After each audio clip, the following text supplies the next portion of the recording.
말씀을 같이 찾고 합독하도록 하겠습니다. 구약성경 이사야서 58장 9절에서 11절까지 말씀입니다.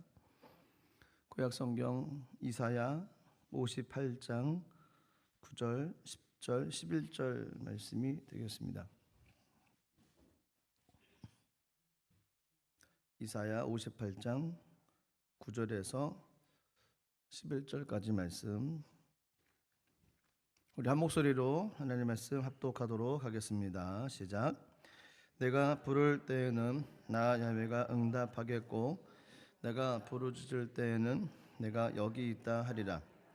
만일 내가 너희 중에서 멍에와 손가락질과 허망한 말을 제하여 버리고 줄인 자에게 내 심정이 동하며 괴로워하는 자의 심정을 만족하게 하면 내 빛이 흑암 중에서 떠올라 내 어두움이 낮과 같이 될 것이며 야훼가 너를 항상 인도하여 메마른 곳에서도 내 영혼을 만족하게 하며 내 뼈를 견고하게 하리니 너는 물된 동산 같겠고 물이 끊어지지 아니하는 샘 같을 것이라. 아멘. 기도하겠습니다. 하나님 감사합니다. 주의 말씀을 함께 나눕니다. 이 가운데 주님 임재하시고 우리 가운데 주의 영광으로 충만하게 채워 주시옵소서.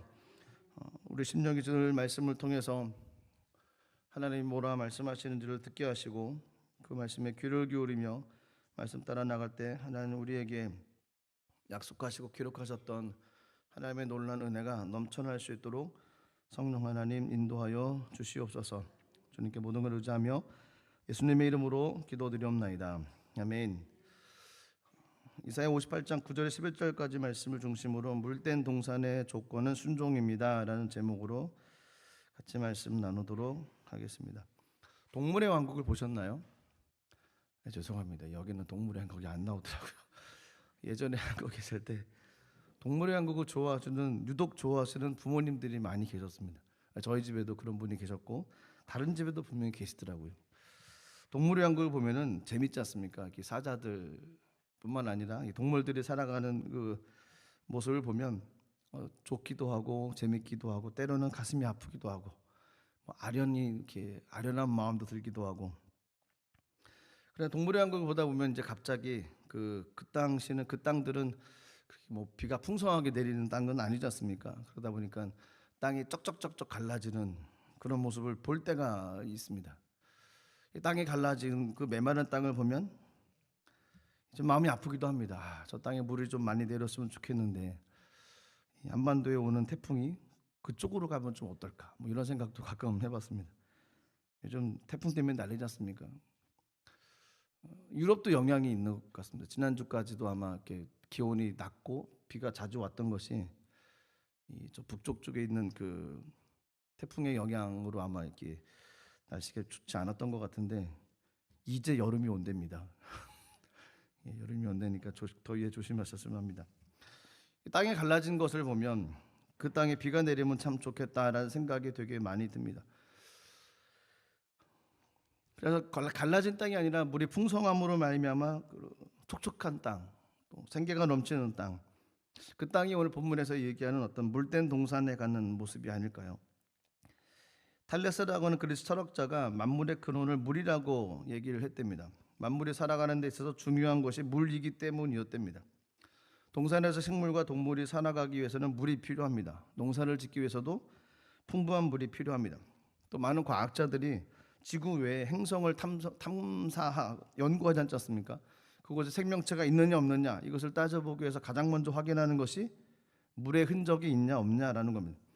물의 흔적이 있으면 물은 생명의 근원이기 때문에 그곳에 생명이 살고 있다는 것이죠. 근데 물의 흔적이 없으면 그곳은 생명체가 없다는 겁니다. 물된 동산의 축복은 물된 동산은 하나님께서 허락하셨던 놀라운 축복입니다.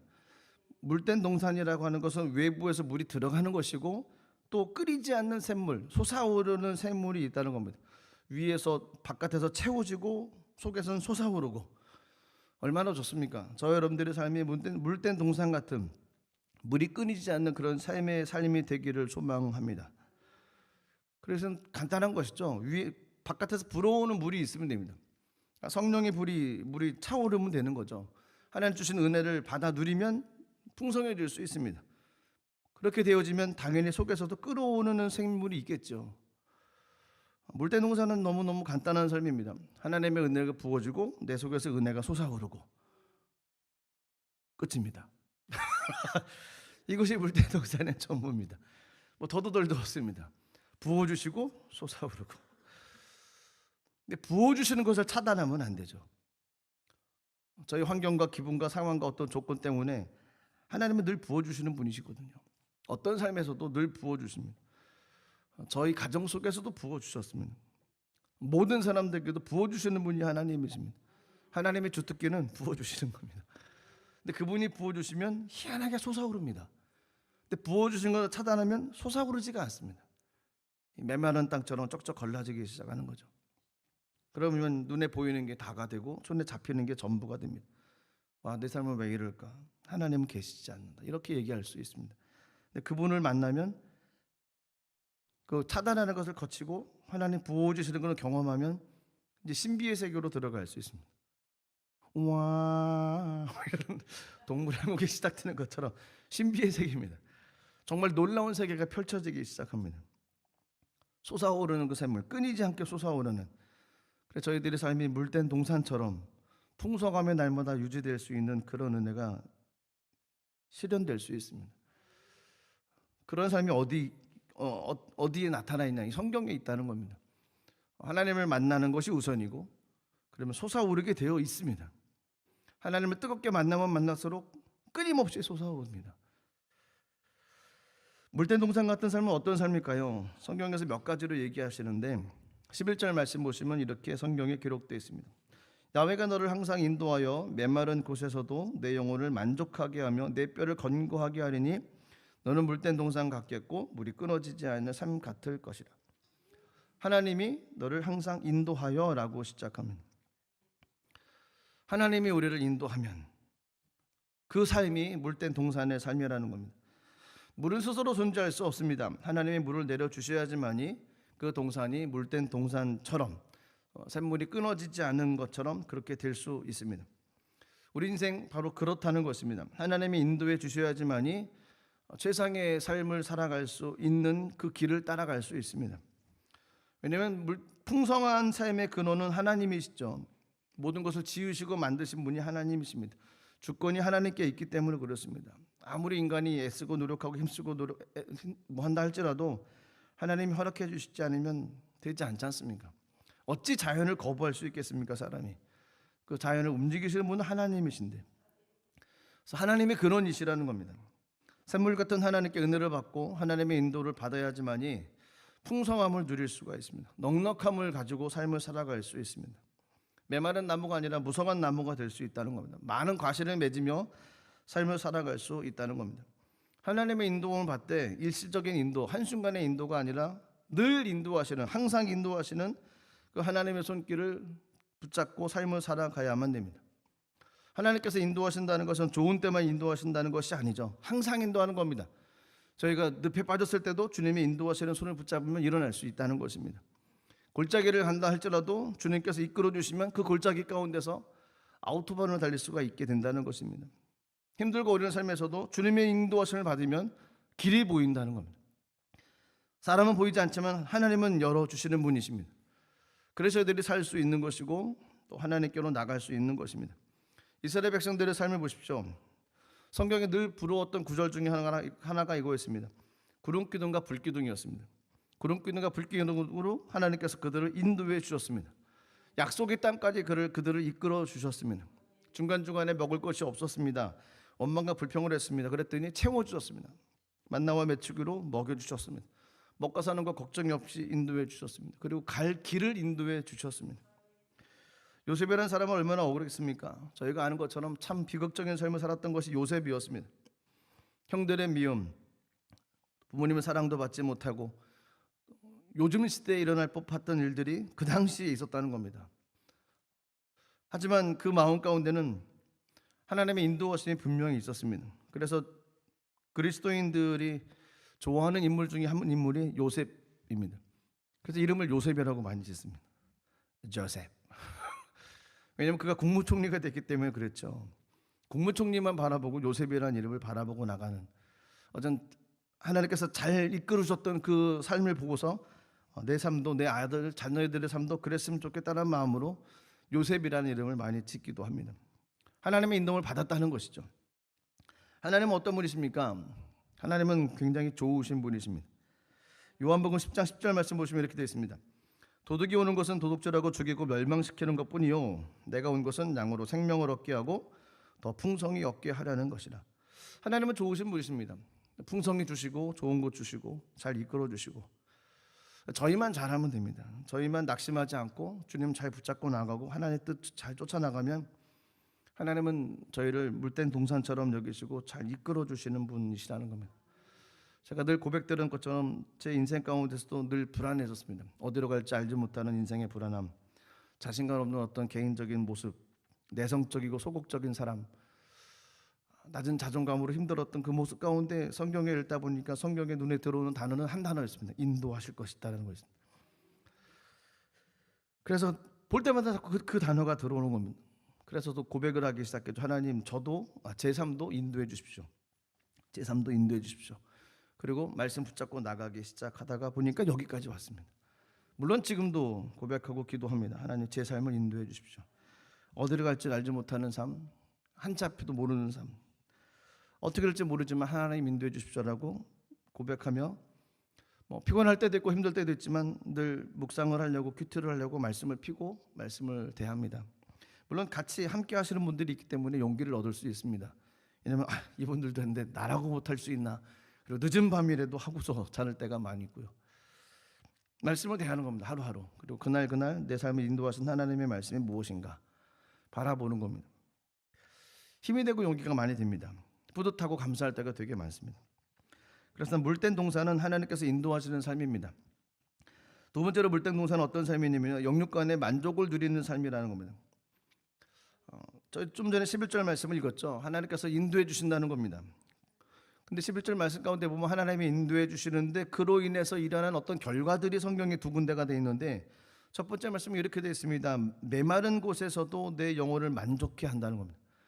메마른 곳에서 내 영혼을 만족해 한다. 말이 맞지 않죠. 메마른 곳인데 어떻게 만족함이 있을 수 있습니까? 근데 하나님의 인도를 경험하고 하나님의 성길을 경험하게 되어지면 메마른 곳이라 할지라도 만족함을 누릴 수 있습니다. 참 희한합니다. 부족합니다. 그리고 좀 연약한 곳이 많습니다. 불안합니다. 그런데 평강이 넘칩니다. 주님이 생각이 나고 감사가 고백이 되어지고, 하나님의 일을 기대가 되는 모습으로 바뀌어서 간다는 겁니다. 하나님의 인도를 받으면 메마른 곳에서도 영혼을 만족해 하는 은혜가 일어납니다. 그리고 내 뼈를 견고하게 한다는 겁니다. 내 뼈를 견고하게 하는 하나님. 그래서 하나님 따라 나가는 삶이 복된 삶이라는 겁니다. 하나님 따라 나갔더니 하나님의 놀라운 은혜를 경험하게 되어지고, 정말 하나님의 살아계신 것을 눈으로 볼 수 있게 됩니다. 정말 눈으로 보는 겁니다. 듣는 것이 아니고요. 내 삶에 역사하신 하나님이 그분이 하나님이셨던 겁니다. 이게 메마른데 길이 열리고 부족한데 견고해지는 그런 삶을 눈으로 제 삶에서 보게 되니까 이건 하나님의 역사라는 겁니다. 그 하나님을 같이 누렸으면 좋겠습니다. 정말 하나님 살아계시고 이렇게 지켜보시는 거죠. 그래 알았어 하면서 이제 채워주시는. 잘 보세요. 한번 하나님을 쳐다보고 있습니다. 정말 그런 삶을 살아갈 수 있고 그 하나님을 경험할 수 있습니다. 사도 바울 보십시오. 그의 삶이 얼마나 힘들었고 어려운 삶이었습니까? 그래서 그가 고백하기를 일체의 비결을 배웠다라고 얘기를 합니다. 그 일체의 비결은 비천에 처할 줄도 알고 풍부에 처할 줄도 알고 배고플 줄도 하고 배부를 줄도 알고 모든 것의 어떤 환경 속에서도 일체의 비결을 깨달았다는 겁니다. 하나님이 계시기 때문에 그의 삶 가운데서 힘들어도 그곳에서 하나님을 통해서 하나님의 능력, 은혜를 드러낼 수 있는 삶이 될 수 있게 되는 것이고, 아무리 많고 많이 풍족해도 하나님이 없으면 공허할 텐데 하나님으로 인해서 그 삶의 의미를 알게 되어졌다는 겁니다. 사도 바울의 삶이 바로 그런 삶이었습니다. 풍성함을 누릴 수 있는 삶이었습니다. 근데 풍성의 삶의 근원은 예수님이셨죠. 예수님이 가시는 곳곳마다 성경에 나오는 기록들을 보면 다 부족하고 좀 좋지 않고 어렵고 문제 있는 곳이었습니다. 근데 예수님 가시는 곳곳마다 하나님의 은혜의 역사가 나타나게 되어졌죠. 신약 성경에 보면 예수님께서 병자를 고치시는 일들이 얼마나 많이 나타납니까? 이 시대를 살아가는 저희들이 신약 성경을 읽을 때마다, 공관복음, 사복음서를 읽을 때마다 그런 큰 은혜의 말씀으로 우리가 마음에 부딪혔으면 합니다. 이 당시도 예수님이 고치셨는데, 물론 지금은 예수님이 눈에 보이지는 않으시지만 우리가 함께 계시죠. 우리의 기도를 응답해 주시는 분이십니다. 그분께서 동일하게 우리의 모든 질병 또한 고쳐주신다는 믿음 가지고 나가면 주님의 거룩한 역사가 일어날 줄로 믿습니다. 그래서 하나님의 그 물된 동산 같은 삶은 풍성한 삶이라는 겁니다. 부족함이 없는 삶이라는 겁니다. 두려움이 없고 결실이 그치지 않는 그런 삶이 하나님께서 주시는 풍성한 삶이라는 겁니다. 세 번째로 영육간의 강건한 삶은, 물된 동산 같은 삶은 어떤 삶이냐면 화평을 이룰 수 있는 삶이 됩니다. 평강, 화평을 이룰 수 있다는 겁니다. 다툼이 없다는 거죠. 어떤 불협화음이 없다는 겁니다. 이사야 58장 6절 7절 말씀을 보시면 성경이 이렇게 되어 있습니다. 제가 읽겠습니다. 내가 기뻐하는 금식은 흉악의 결박을 풀어주며 멍에의 줄을 끌어주며 압제당하는 자를 자유하게 하며 모든 멍에를 꺾는 것이 아니겠느냐. 또 줄인 자에게 내 양식을 나누어 주며 유리하는 빈민을 집에 들이며 헐벗은 자를 보면 입히며 또 내 곤욕을 피하여 스스로 숨지 아니하는 것이 아니겠느냐. 8가지를 얘기를 하고 있습니다. 6절에서 4가지, 7절에서 4가지. 6절에서 먼저 얘기하는 4가지는 형제를 자유케 해주는 것이었습니다. 흉악의 세력에 의한 어떤 결박을 당한 형제를 풀어주는 것, 무거운 멍에를 지고 고통당하는 이웃의 줄을 끌어주는 것, 어떤 억울하게 착취당하고 노예되는 그런 감옥 갇힌 삶에서 그 멍에의 줄을 풀어주는 것, 고통당하는 자에게 자유를 주는 것. 예수님께서 오셨던 그 목적이 바로 그거였습니다. 누가복음에 그런 얘기가 있지 않습니까? 가난한 자에게 복음을 전하게 하시려고 기름을 부으시사 나를 보내사 포로된 자에게 자유를, 눈먼 자에게 다시 보게 함을, 눌린 자에게 자유케 하기 위해서라고 주님 오셨다라고 얘기했습니다. 예수님 오신 것으로 인해서 모든 막힌 담을 헐어버리셨습니다. 그래서 예수를 부르는 사람, 예수를 찾는 사람에게는 하나님께서 허락하셨던 놀란 평강의 은혜가 임하게 된다는 것입니다. 힘들고 어려운 모습이 있고 연약한 모습이 있지만 하지만 그 가운데 평강과 넘쳐날 수 있습니다. 7절에서는 또한 4가지를 당부하는데 이것은 형제에게 자비를 베푸는 것을 얘기를 합니다. 줄인 자에게 먹을 것을 나눠주는 겁니다. 유리하고 또 먹지 못하는 어려움 당하고 있는 어려운 사람들, 그 사람들을 초청해서 그들에게 또 대접하는 것, 벗은 자를 위해서 좀 이렇게 입혀주는 것, 외면하지 않는 것. 예수 믿는 삶이 그런 삶이 아니겠습니까? 교회의 사명이 또 그런 모습 아니겠습니까? 힘들고 어려운 사람을 찾고 위로하고 입혀주고 베풀 수 있는 것, 이것이 교회의 사명이요 그리스도의 삶의 모습입니다. 뿐만 아니라 물된 동산 같은 저희들의 삶의 모습이 바로 그런 삶이라는 겁니다. 이렇게 하게 되면 어떻게 되겠습니까? 어떤 손해가 온다고 생각할 수 있지만 아닙니다. 하나님의 말씀대로 따라 실천하고 순종하고 베풀고 선을 행하면 하나님께서 약속의 말씀대로 우리에게 채워주시는 은혜가 분명히 있습니다. 그래서 이사야 58장 이어서 8절 9절 말씀 보시니까 이렇게 얘기를 하십니다. 그리하면 내 빛이 새벽같이 비칠 것이며 내 치유가 급속할 것이며 내 공의가 내 앞에 행하고 야훼의 영광이 내 뒤에 호위하리니 내가 부를 때에는 나 야훼가 응답하겠고 내가 부르짖을 때에는 내가 여기 있다 하리라. 만일 내가 너희 중에서 멍에와 손가락질과 허망한 일을 제하여 버리고, 이 5가지 약속을 해주셨습니다. 내 빛이 새벽같이 비춰질 것이다. 치유가 급속히 일어날 것이다. 공의가 내 앞에 행해질 것이다. 야훼 영광이 내 뒤에 호위할 것이다. 내가 부를 때 나 야훼가 응답하겠고 내가 부르짖을 때 내가 여기 있다 말씀하시해 주시겠다는 겁니다. 이것이 물된 동산 같은 삶의 모습의 축복이라는 겁니다. 저희가 기도하고 나가면 하나님께서 이런 삶의 은혜를 우리들에게 허락해 주신다는 겁니다. 4번째로 물된 동산 같은 삶의 모습은 어떤 삶이냐면 후손들이 잘 되는 삶입니다. 후손들이 풍성해지는 삶, 후손을 통해서 하나님의 일들이 진행되는 삶이라는 겁니다. 이사야 58장 12절 말씀 보시면 성경에 이렇게 기록하고 계십니다. 내게서 날 자들이 오랜 황폐된 곳을 다시 세울 것이며 너는 역대에 파괴된 기초를 쌓으리니 너를 일컬어 무너진 데를 보수하는 자라 할 것이며 길을 수축하여 거할 곳이 되게 하는 자라 하리라. 내게서 날 자들이 그들이 이런 일들을 하게 된다는 겁니다. 오랜 황폐된 곳들을 다시 세운다는 겁니다. 그러니까 후손들이 끊어진 곳을 다시 세운다는 겁니다. 무너진 곳을 다시 세운다는 것이죠. 어려운 것을 다시 일으켜 세워준다는 겁니다. 그리고 너는 역대에 파괴된 기초를 쌓는다는 겁니다. 틀을 쌓고 견고히 나갈 수 있는 통로가 될 수 있게 된다는 겁니다. 후손들이 그렇다는 겁니다. 물된 동산과 같은 사람들의 후손들, 자손들이 그런 삶의 은혜를 누리며 삶을 살아갈 수 있게 된다는 겁니다. 얼마나 감사합니까?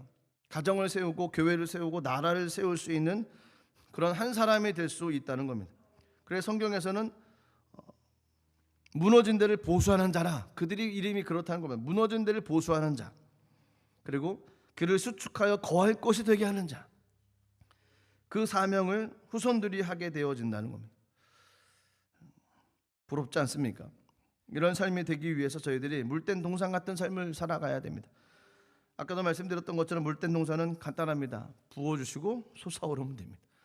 먼저는 부어주셔야 됩니다. 부어주신 걸 막으면 부음을 받을 수가 없습니다.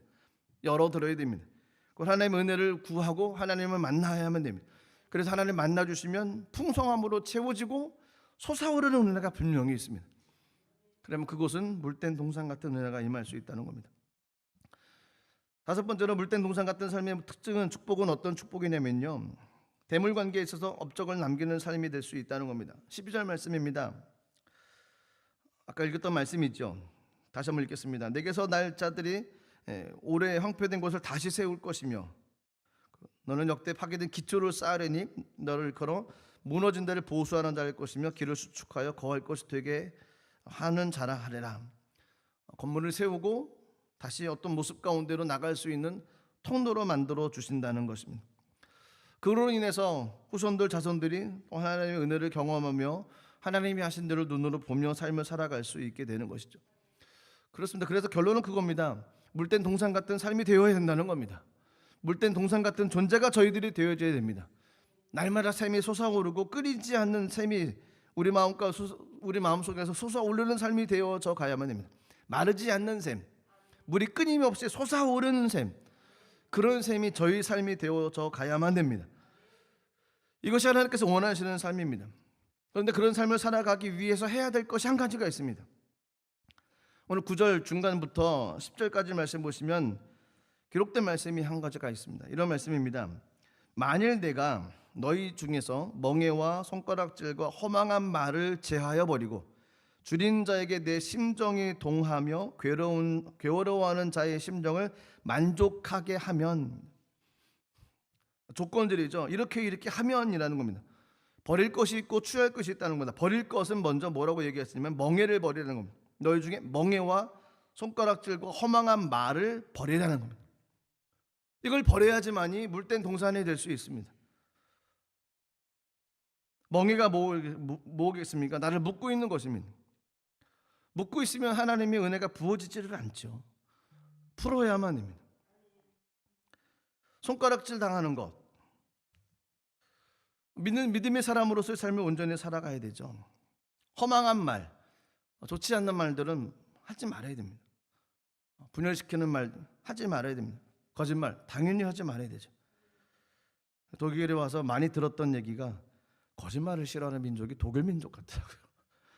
예. 이런 버려야 된다는 겁니다. 멍에, 손가락질, 험악한 말, 그리스도인으로 삶을 살아가야 된다는 것이죠. 그리고 또 하나 취할 것이 있습니다. 취할 것은 줄인 자에게 내 심정이 동하며 괴로워하는 자의 심정을 만족하게 하면, 이제 베풀 수 있는 마음이 있어야 된다는 거죠. 어떤 글을 보니까 이런 글이 있답니다. 명문대학이었던 콜롬비아 의과대학에 지원한 교민 2세가 SAT 시험에 만점을 받았답니다. 이 SAT 시험에 만점을 받았다는 건 굉장한 실력입니다. 일반적으로 저보다는 높은 실력이라는 거죠. 감사합니다. 웃으셨어. 그런데 불합격을 받았어요.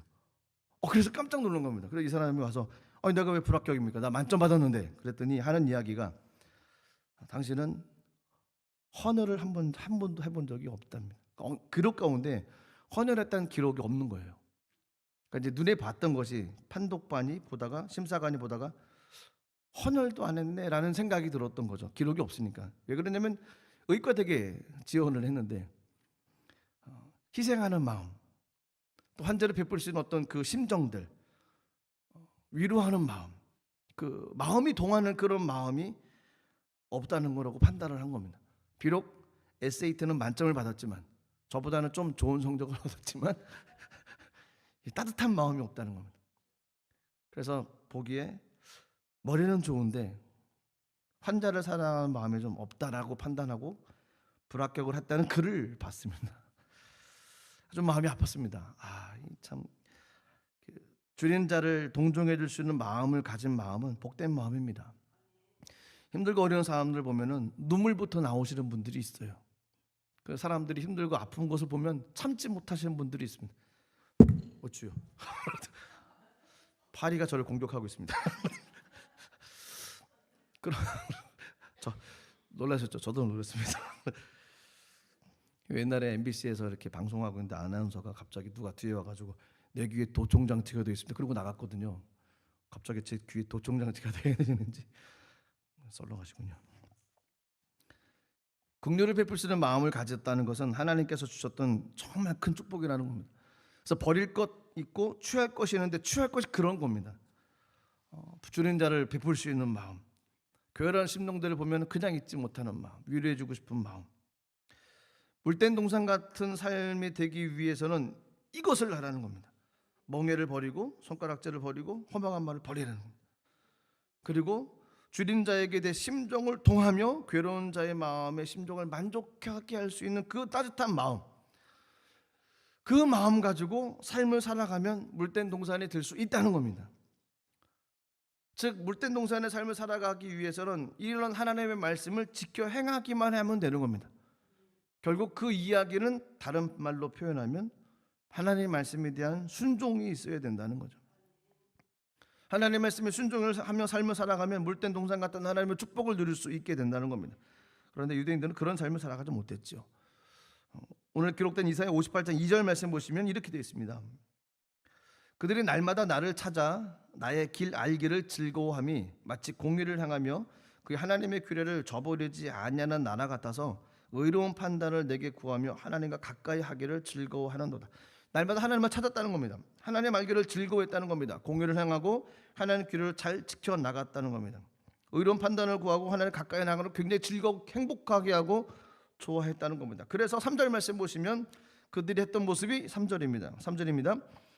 우리가 금식하되 어찌하여 주께서 보시 아니하시며 우리의 마음을 괴롭게 하되 어찌하여 주께서 알아주지 아니하시나이까. 보라 너희가 금식하는 날에 오락을 구하며 온갖 일을 시키는도다. 그들은 그렇게 하나님 알기를 좋아하고 즐거워하고 공의를 행하고 규례를 지키고 하나님의 판단이 뭔지 하나님 가까이 나갈 모습으로 열심히 주님 앞에 나갔고, 그리고 금식하며 나가는 삶이 있었는데 하나님은 그들의 마음을 알아주지 않으셨다는 겁니다. 열심히 신앙생활을 하며 나갔는데 하나님이 알아주지 않으셨다는 겁니다. 그 이유가 뭐라고 성경에 기록되어 있습니까? 금식하는 날에 오락을 구하며 온갖 일을 시켰다는 겁니다. 그 구체적인 이야기가 4절에 되어 있습니다. 4절 말씀 보시면 그 내용이 이겁니다. 보라 너희가 금식하면서 논쟁하며 다투며 악한 주먹으로 치는도다. 오늘날 너희 금식하는 것은 너희의 목소리를 상달하게 하려는 것이 아니니라. 금식하고 신앙생활을 잘하는 것처럼 보이면서 나가는데 그들 삶에는 논쟁이 있었고 다툼이 있었고 악한 주먹으로, 그러니까 폭력이 있었다는 겁니다. 많이 받지 않죠. 신앙생활을 굉장히 잘하는 것처럼 외적으로는 보이는데 그 속마음은 그렇지 않았다는 겁니다. 그들의 실제 삶은 그렇지 않았다는 겁니다. 그래서 5절 말씀에 뭐라고 얘기하시냐면 5절에 이렇게 되어 있습니다. 이것이 어찌 내가 금식하는 금식이 되겠으며 이것이 어찌 사람이 자기의 마음을 괴롭게 하는 날이 되겠느냐. 그의 머리를 갈대같이 숙이고 굵은 배와 재를 펴는 것을 어찌 금식이라 하겠으며 야훼께 연락될 날이라 하겠느냐. 말이 되지 않는다는 거죠. 그러면서 금식한다고 그 금식이 어찌 하나님께 올려드릴 수 있겠느냐라는 겁니다. 그런 삶을 살아가면서 어찌 하나님의 마음이 시원케 한다는 그런 삶을 살아갈 수 있겠냐는 겁니다. 맞지 않는다는 겁니다. 그 이야기는 그들의 실제적인 삶, 그들의 일상적인 삶에서는 표면적으로 하나님의 말씀을 지킨다고 얘기를 하지만 그 내면 쪽에서는 하나님의 말씀에 순종하는 삶이 없다는 겁니다. 외식하는 삶의 모습이라는 겁니다. 말은 그럴싸하게 합니다. 하지만 행동은 맞지 않는다는 겁니다. 저 여러분들이 다시 회개하고 반석할 삶이 그겁니다. 보여지는 삶은 하나님 앞에 나가는 삶입니다. 근데 실제적인 삶은 하나님과 거리가 먼 삶이 있을 수 있다는 겁니다. 누구도 예외가 아닙니다. 저도 그렇고요. 보여지는 삶은 다 잘할 수 있습니다. 거룩하게 그런 척하며 삶을 살아갈 수 있습니다. 근데 실제적인 삶은 정말 그러냐 그겁니다. 만약에 이것이 맞지 않으면 그건 형식적인 삶이라는 겁니다. 흉내만 내는 삶이라는 겁니다. 힘이 없습니다. 그냥 보여지는 삶이라는 겁니다. 진짜가 아니라는 거죠. 가짜라는 겁니다. 예수를 믿으면 진짜가 되어져야 되는데, 예수 믿으면 진정으로 개인의 삶까지도 바뀌어져야 되는데 예수를 믿지 않고 만나지 못했다는 겁니다. 6절 말씀 보시면 이렇게 됐습니다.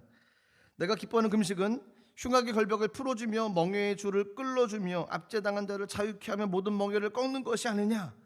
그 이야기는 진실의 삶을 살아가라. 그러면 손가락질 당하지 않는다는 겁니다. 손가락질 하지도 않는다는 겁니다. 다른 사람 모함하지도 않는다는 겁니다. 해롭게 하지도 않는다는 겁니다. 비판하지도 않는다는 겁니다. 온전한 삶을 살아갈 수 있게 되어진다는 겁니다.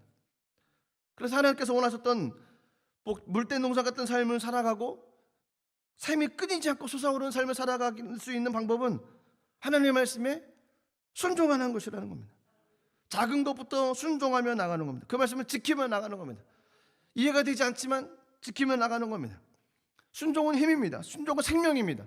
순종을 통해 나갈 때 하나님의 놀라운 역사가 나타날 수 있습니다. 신앙생활은 간단합니다. 하나님의 말씀에 순종하며 나가는 겁니다. 그래서 늘 하루하루 주시는 하나님의 말씀을 기억하기 위해서 말씀을 날마다 피는 겁니다. 큐티를 하는 것이 묵상을 하는 겁니다. 오늘 내게 주시는 말씀이 무엇인지, 오늘 하루 동안에 살아갈 말씀이 무엇인지 아침에 큐티를 하는 겁니다. 그리고 그 말씀 가지고 하루 살아가는 겁니다. 다음날 되면요 다시 시작하는 거죠. 그게 큐티입니다. 어렵지 않습니다. 정말 좋고 정말 행복한 삶입니다. 불기둥과 구름기름으로 인도하신 하나님의 인도하심을 받을 수 있는 것이 큐티라는 겁니다. 물된 동상 같은 삶의 모습이 되기 위해서는 하나님은 순종을 원하십니다. 옛날 중국의 순임금이 신하들을 불러놓고 이야기를 했습니다. 이 얘기는 언젠가 한번 했던 이야기 같은데요. 한 두 번, 세 번을 했던 것 같습니다. 기억이 안 나실 줄로 믿습니다. 신하들을 불러놓고 명한 겁니다. 큰 항아리를 갖다 주고서 이제 왕궁 뒷뜰에 있는 우물 곁에 그걸 가지고 가가지고 그곳에 있는 우물을 이제 풀하는 거죠. 두레박을 내려서 우물을 퍼가지고 항아리에 가득 채워라.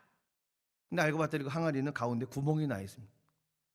항아리를 다 채워라. 말이 되지 않죠. 이게 말이 됩니까? 그래서 많은 신하들이 같이 가서 막 푸다가 이거는 말이 되지 않는다. 그리고 다 떠나가는 겁니다. 한 사람 한 사람씩. 구멍 떨어지는데 어떻게 집어넣는다고 물이 채워지겠습니까? 그런데 어떤 한 신하는 임금이 시켰으니까 그냥 하는 겁니다. 구멍 보이고 물이 절절 차가는 것도 보지만 임금이 시켰으니까 그냥, 신하는 어차피 임금이 시킨 것 명령에 순종할 수밖에 없는 사람이지 않습니까? 그냥 하는 겁니다. 계속 푸다 보니까 우물의 바닥이 드러나기 시작해요. 얼마나 많이 펐을까요? 근데 바닥을 보다 보니까 바닥에 뭐가 있다고요? 금덩어리가 있는 겁니다. 그래서 어이 저게 뭔가, 그리고 이제 그걸 갖다가 임금에게 드린 거예요. 자치자적으로 다 얘기를 한 거죠. 물을 다 봤더니 우물이 말라갖고 보니까 황금 덩어리에 있어서 가져왔습니다. 그랬더니 하하하하 잘했다. 임금이 테스트하려고 했던 건 그거였습니다. 그 항아리를 빨리 채우느냐 그것이 아니고 순종하느냐, 순종하는 자에게 상금을 주겠다, 이런 어떤 임금의 계획이 있었던 것이죠. 순종, 손해라고 생각할 수가 있습니다. 순종하는 것 어찌 보면 좀 세상적으로 바보 같다라고 생각되어질 수도 있습니다. 그런데 그 삶을 살아가면 황금 덩어리가 있습니다. 하나님의 놀라운 축복이 있습니다. 신앙생활은 순종입니다. 하나님의 말씀에 순종하는 겁니다. 그래서 날마다 말씀을 대하는 겁니다. 하나님, 제가 오늘 하루 동안에 주신 말씀 붙잡고 순종하겠습니다. 제자 훈련에서 했던 것처럼 순종은 하루 단위로 끊어서 가는 겁니다. 그 말씀은 그 하루. 왜냐하면 과거의 얽매이면 순종하지 못했던 수많은 것들이 저희를 힘들게 하거든요. 사단도 그거 가지고 우리를 넘어뜨리려거든요. 넌 언제도 순종 못하고 이때도 순종 못하고 저때도 순종 못하고 넌 순종 못하는 사람이 하지마, 순종 못할 거야, 안 될 거야 막 이러면서 우리를 방해합니다. 그러면 그래, 난 순종하지 못하니까 난 관둬야지. 그러면 박수를 치겠죠. 사단은 잘한다 넘어져라. 하나님은 마음이 아프십니다. 순종 못할 수 있죠. 다시 일어나면 됩니다.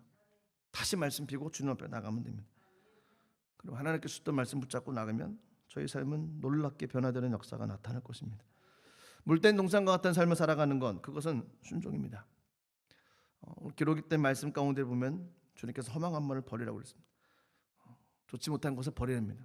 그리고 사람들을 품어주고 나갈 수 있는 귀한 마음으로 삶을 바꾸고 나가라고 말씀을 하십니다. 그 은혜를 누리셔서 물된 동산 같은 삶을 살아가시는 저 여러분들이 되시기를 주의 이름으로 축복합니다. 기도하겠습니다. 하나님, 말씀 따라 나가겠습니다. 말씀에 순종하며 나가겠습니다. 하나님 함께해 주시고 우리의 삶을 통해 하나님의 놀라운 역사가 나타나게 도와주시고, 그래서 나눠주고 꾸어주고 풍성케 하는 귀한 통로로 쓰임받는 저희 삶이 될 수 있도록 성령 하나님 인도하여 주시옵소서. 주님 감사드리며 예수님의 이름으로 기도드리옵나이다. 아멘. 우리 찬양 한 장 드리겠습니다. 일어나 베델로 올라가자. 버려야 할 것을 다 버리지 못했던 내 인생의 모든 짐을 이제 내려놓습니다. 찬양 드리겠습니다.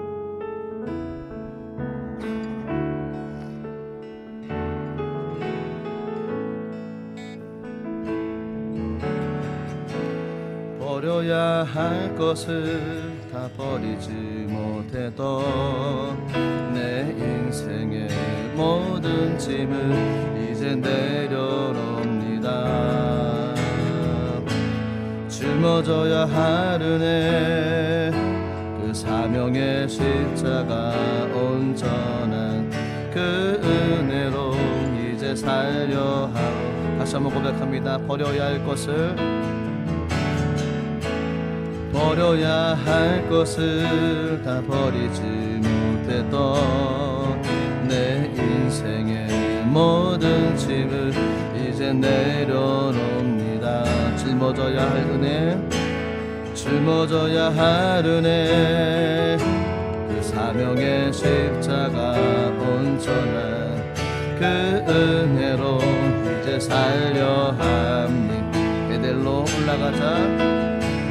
일어나 베델로 올라가자.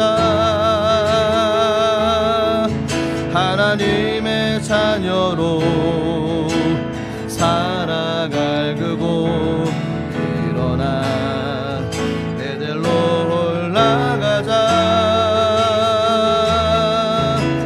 내 삶을 맡기옵니다. 일어나 베델로 올라가자.